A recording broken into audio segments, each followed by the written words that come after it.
I'm hoping you've had a very nice day today so far. Today, we're going to be talking about theme in the story. So, common themes found in literature. So first, let's talk about the word literature. Literature is a type of writing that kind of connects to the reader, and it has a purpose. What is that? Sorry, I had a field day today at school. Anyways, I'm soaked, if you can't tell. Anyways, okay, so here we have some common things, like themes. So one is love, literature with characters who show love to one another. Friendship, literature with characters who develop trust and loyalty with one another. Courage, literature with characters who take risks and show bravery to overcome a problem. Hope, literature with characters who believe in a better world. Fairness, literature with characters who treat or learn to treat one another in a fair way. That's a really good one. Kindness, we know what kindness means. It's being nice to one another.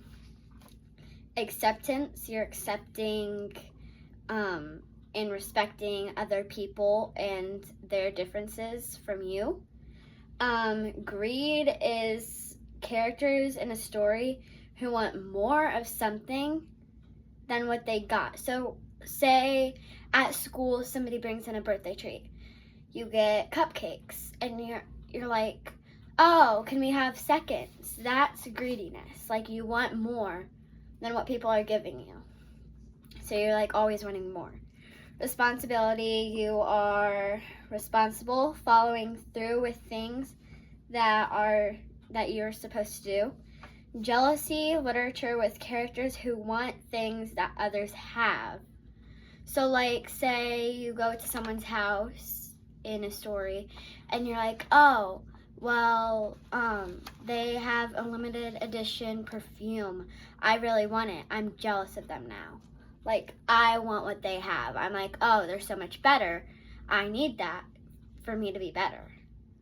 And then you kind of start getting like mad at one another, kind of, because you're jealous of what they have. And you might start to have different feelings about them. Revenge. Literature with characters who try to get back at someone. So like if you're playing a prank on somebody, they're going to want to get back at you and play a prank on you, if that makes more sense. Bravery. It's characters in a story who have strength and courage to overcome a fear or take a risk. Survival. This one is in a lot of stories.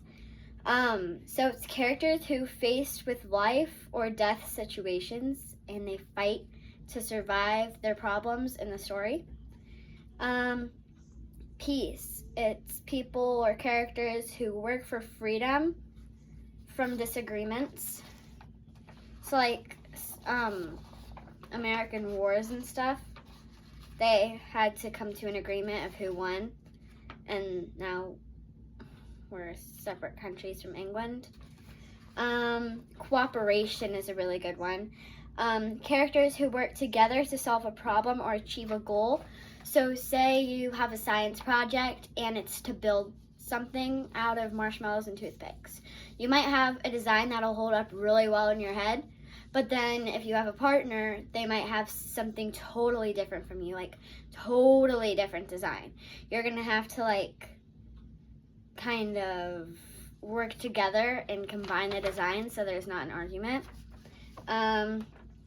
Compassion. Characters who understand how others are feeling and they try to make it a better situation.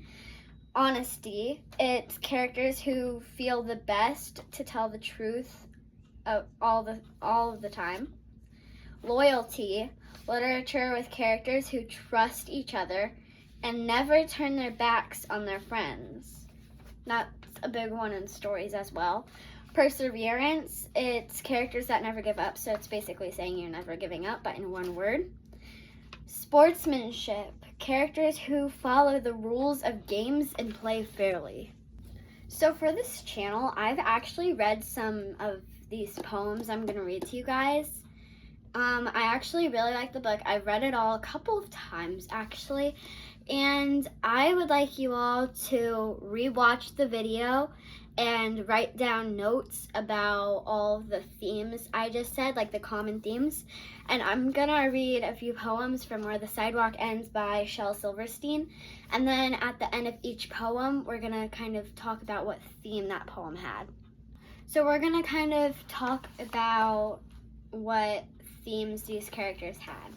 So a tree house, a free house, a secret you and me house, a high up in the leafy branches, cozy as can be house, a street house, a neat house, be sure and wipe your feet house, it's not my kind of house at all, let's go live in a tree house. That, I would say it's more of like adventure. So not really a theme that we covered. So yeah, I'd say it's more of like adventurous because it's talking about like the outdoors. It's not really survival because they didn't have to survive any challenges.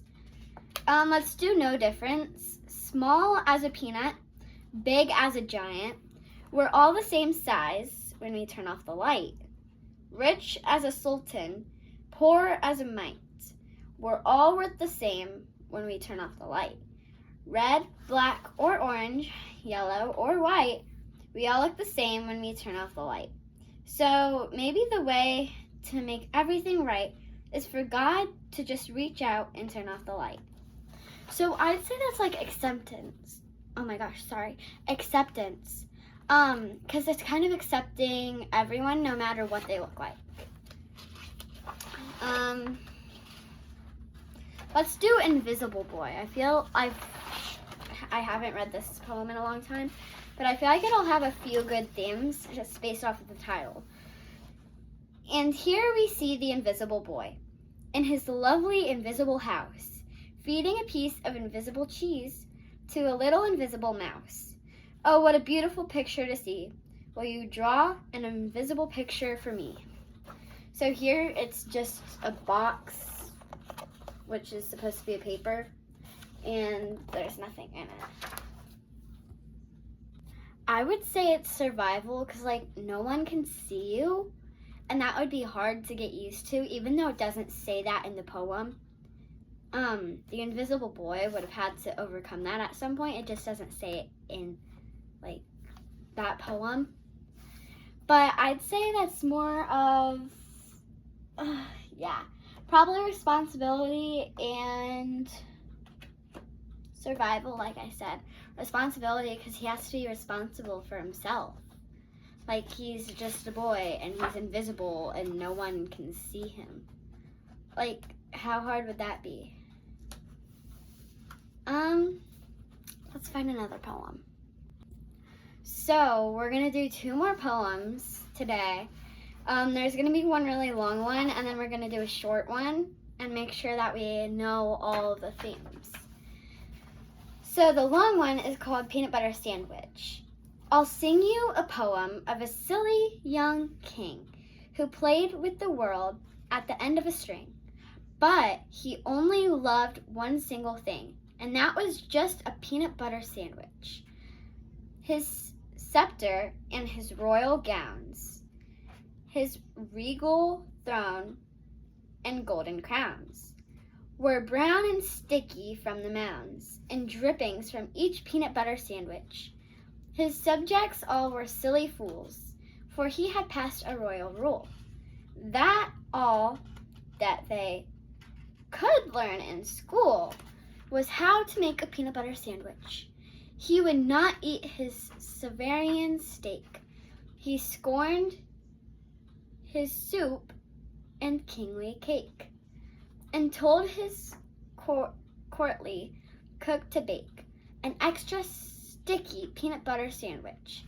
And then, one day, he took a bite and started chewing with delight, but found his mouth was stuck quite tight from that last bite of peanut butter sandwich. His brother pulled, his sister pried, the wizard pushed, his mother cried, my boy's committed suicide from eating his last peanut butter sandwich. The dentist came and the royal doc stands for doctor, just so you know. The royal plumber banged and knocked, but still those jaws stayed tightly locked. Oh darn, that sticky peanut butter sandwich! The carpenter, he tried with pliers. The telephone man tried with wires. The fireman, they tried with fire, but couldn't melt that peanut butter sandwich. With ropes and pulleys, drills and coil, with steam and lubricating oil, for 20 years of tears and toil, they fought that awful peanut butter sandwich. Then all his royal subjects came. They hooked his jaws with grapeline chains and pulled both ways with might and main against that stubborn peanut butter sandwich. Each man and woman, girl and boy, put down their plows and pots and toys and pulled until oh joy! They broke right through that peanut butter sandwich. A puff of dust, a squeak, the king's jaws opened with a creak. And then, in voice so faint and weak, the first words that they heard him speak were, "How about another peanut butter sandwich?" So I would say with the mom and sister crying, they're showing love to him. So that's one theme. That's not the main theme of the story. That's just the theme that the sister and the mother had at the beginning. There was also a bit of friendship because everybody was trying to get that sandwich out. Everybody in the kingdom, pretty much, that could try. I'd say loyalty as well, because they never turned their backs on their friends or king. They trusted one another. Perseverance, I'd say perseverance was the main thing. They never gave up. They were determined to get that peanut butter sandwich out of that king's mouth. I think that's it. Compassion. They were trying to make him feel better by getting that peanut butter sandwich out.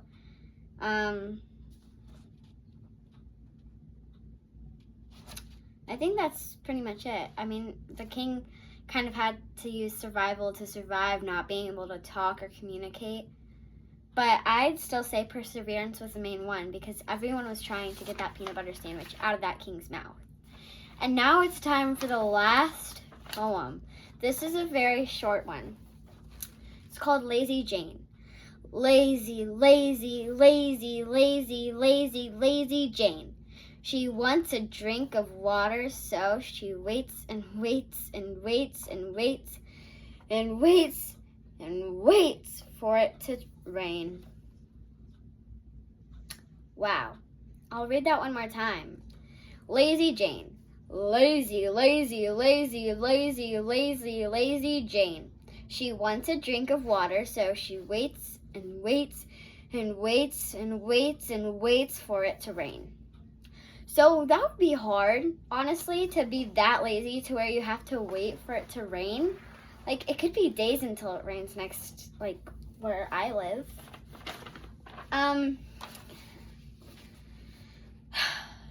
She was kind of showing hope because she was hoping for it to rain. I'd say that's pretty much it. Kind of cooperation. She had to solve the problem of her being thirsty so she could achieve the goal of getting water. That kind of works. But yeah, that was pretty much it. That one was not much of a theme. Thank you guys so much for watching. I love making these type of videos and I hope you guys like them. Please make sure to like and subscribe to this video, turn on the notification bell, and thank you guys so much. We have 46 subscribers. Get us to 50 and I'll dump a cold water bucket on my head. That's right, I will. Pinky promise, and I'll record it if we get to 50. So yeah, it's getting kind of warm out, and if you want me to get that cold ice bucket on my head, then all you have to do is subscribe. Tell your friends too. Bye. Thanks for watching.